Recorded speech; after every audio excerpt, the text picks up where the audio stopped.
What if I told you that the best Eldrazi commander was actually a god tucked up in a comfy Azorius shell? Well, hey, I'm Paul from Missing Lands. I'm a guy who's sometimes funny on the internet, and I absolutely adore Commander. When I'm really vibing with a deck, I'll sit down and put together a deck tech on it. So anyway, pull up a chair, get comfortable, and let's see what's what. Today's deck is a perfect example of that. We're looking at Heliod the Radiant Dawn, and more importantly, what happens when you flip him into Heliod the Warped Eclipse. This is an Azorius deck that turns card draw into mana cost reduction and inevitability.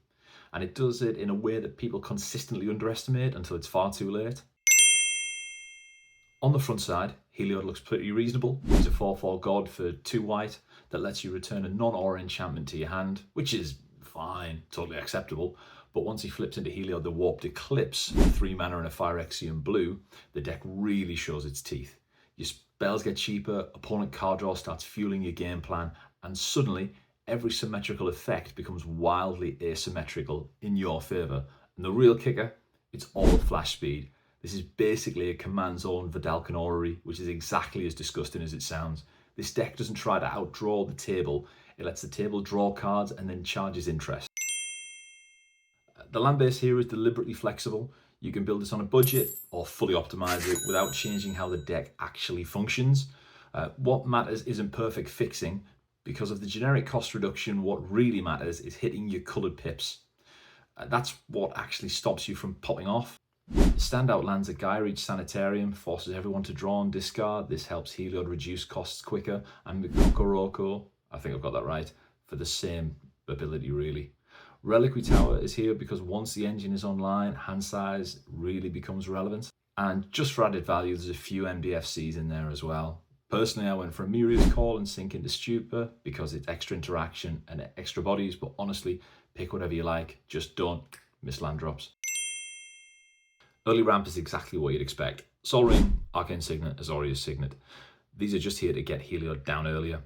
After that, the ramp package starts doing a lot more than just making mana. Thought Vessel and Decanter of Endless Water matter far more than they look. They let you keep everything that you draw and really flex that card advantage. The single most important ramp card in the deck, though, is Smothering Tide. Opponent card draw becomes Treasures, which is coloured payment. Once Heliod is flipped, those same draws also reduce the cost of your spells. At this point, the deck stops playing fair magic and becomes a full resource conversion engine.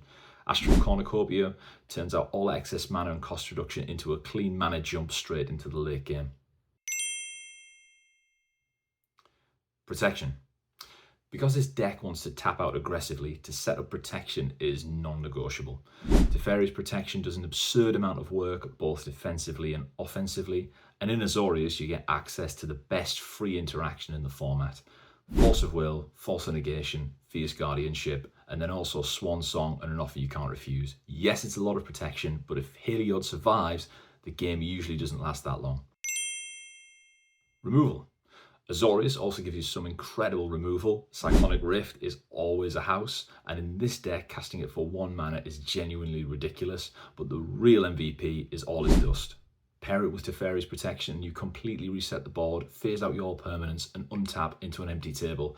That's one of those moments where the game quietly turns a corner, especially when the whole sequence can cost you just a single white mana. And then of course you've got access to all of the spot removal that makes Azorius one of the best colour combinations in the game. Card draw for you. There are 2 different draw packages in this deck. The first is draw that only benefits you. Mystic Study, Mystic Remora, 2 peak. Then you have scalable X spells, Finale of Revelation, Drowning Dreams, Even the Score. Once Heliod is active, these convert mana and cost reduction directly into gas. And the standout one here is the One Ring. A flash speed and often free protection spell that also draws cards. It's exactly as broken as it sounds. Opponent card draw, the engine. The second card draw package is the real heart of the deck, and this is the part that makes people misjudge what you're doing. Howling Mine, Dictate of Crufix, Font of Mythos, Temple Bell. It looks like you're helping out. In reality, every card your opponents draw is fueling Heliod, making mana and pushing you further ahead. Wheel effects take this even further.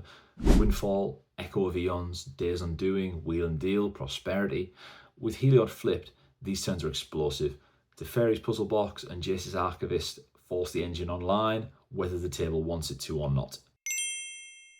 all of that acceleration has clear payoffs. The deck is more than happy to convert advantage into massive colourless threats. Basically, pick your favourite Eldrazi. I went for Emrakul, Promised End, World Anew, Kozilek, Butcher of Truth, and It That Betrays. They come down early, they come down protected. At this point, you're not negotiating, you're choosing how the game ends. There are also non-combat wins, Approach to the Second Sun, Azorius Staple, and Psychosis Crawler.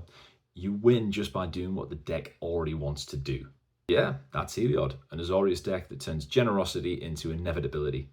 If this is your kind of Commander nonsense, consider subscribing. I'll be uploading my favourite and most interesting deck text right here whenever I feel like it. Let me know in the comments which Commander you want to see next. I'm Paul from Missing Lands. Thanks for watching.